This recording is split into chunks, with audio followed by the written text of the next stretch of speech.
नमस्कार दोस्तों।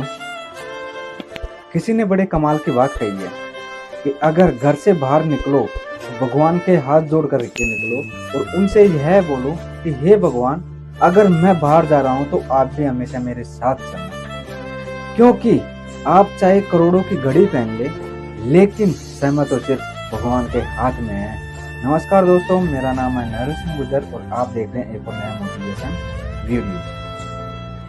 एक छोटी सी कथा एक संत जी की, जो कि वृंदावन में भगवान के दर्शन करने के लिए जाते हैं। वह बहुत ही बड़े संत थे जो भगवान की तपस्या करते थे, लेकिन एक दिन उनके मन में विचार आता है कि यार क्यों ना अपन वृंदावन चलते हैं तो भगवान के रूबरू दर्शन करके आते हैं। वह वृंदावन में पहुंच जाते हैं।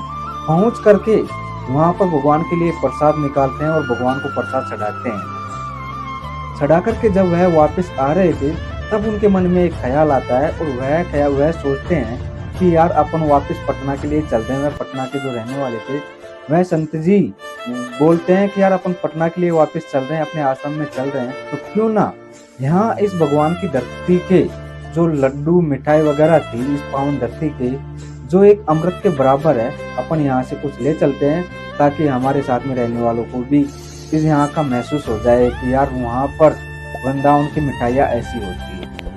तो उन्होंने आते वक्त एक मिठाइया का डब्बा पैक करा लिया और दुकानदार से जाकर के बोला कि इसमें अलग अलग मिठाइयाँ पैक कर दो। दुकानदार ने उसमें मिठाइयाँ पैक कर दी और वह संत जी पैक करा करके वापस पटना के लिए निकल दिए। जैसे ही वह ट्रेन में बैठ कर कुछ दूरी पर पहुंचे ही थे कि उनको संत जी को भूख लगने लग गई। जब वह भूख लगी तो संत जी ने सोचा कि यार क्यों ना अपन इस डिब्बे में से मिठाइयाँ निकाल करके खा लेते हैं। वह संत जी वो उस डिब्बे में से मिठाइयाँ निकाल करके खा लेते हैं। तो खाते वक्त देखते हैं कि यार इस मिठाई के डिब्बे में तो चींटे भरे हैं, जो कि वह वृंदावन की धरती से जहां से अपन ने मिठाई की दुकान से लिए वहीं से यह चींटे आ गए हैं। एक बार तो संत जी ने उन चींटों को इधर उधर करके वापस एक मिठाई तो खा ली, लेकिन खाने के बाद में उसे एहसास हुआ कि यार अपन यह सबसे बड़ा अनर्थ क्यों कर रहे हैं कि अपन पटना से वृंदावन के लिए गए भगवान के दर्शन करने के लिए, और ये जो चींटे हैं ये वहां पर ही उस पावन धरती पर ही पैदा हुए हैं और अपन इनको वापस पटना ले जा रहे हैं। लेकिन जब इनको पता चलेगा कि यार अपन वृंदावन से पटना आ चुके हैं तो इनको पहुंचने के लिए कितना समय लगेगा, कितनी दुख दुविधा झेलनी पड़ेगी। संत जी के मन में यह ख्याल आया। आकर के वह वापस अगले स्टेशन पर ट्रेन से उतर गए और उतरने के बाद में वह वापस वृंदावन के लिए चल दिए।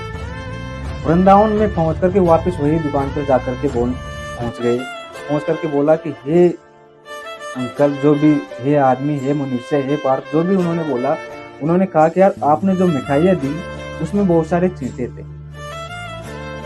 वह दुकानदार बोला कि हे महाराज जी, हे संत जी, आप मेरे को माफ कीजिए, आप वापस इतनी कठिनाइयाँ झेले हो, मैं आपको दूसरी मिठाई का डब्बा दे देता हूँ।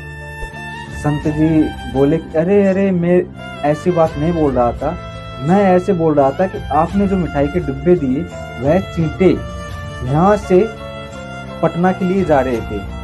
मैं तो इस धरती पर, मतलब इस वृंदावन की धरती पर पैदा नहीं हो पाया, लेकिन वह तो इस धरती पर पैदा होने का उनको लाभ मिला, उनको प्राप्त हुआ।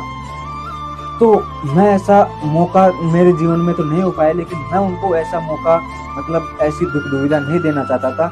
आपने जो मिठाइयाँ थी आपकी बहुत अच्छी थी, लेकिन मैं उनको इस वृंदावन की धरती से अलग नहीं करना चाहता था, इसलिए मैं वापस आया। दुकानदार उसे देख करके आश्चर्यचकित हो गए और हाथ जोड़ करके रोने लगे कि हे भगवान, आपने मुझे, मैं यहाँ पर रह करके भी मैं अपने आप को ऐसा सोच नहीं पाया कि मैं इस पावन धरती पर हूँ, लेकिन आपने मुझे आज मेरी आंखें खोल दी। आपने मेरे को साक्षात भगवान के दर्शन करा दिए। लेकिन यह वही कहते हैं कि भव्य भगवान हंसते, अर्थात जिसके मन में भगवान बसते हैं उन्हीं को वह दिखाई देते हैं। इसीलिए अगर मन को साफ रखोगे तो ही भगवान आपको दर्शन देंगे, अन्यथा नहीं।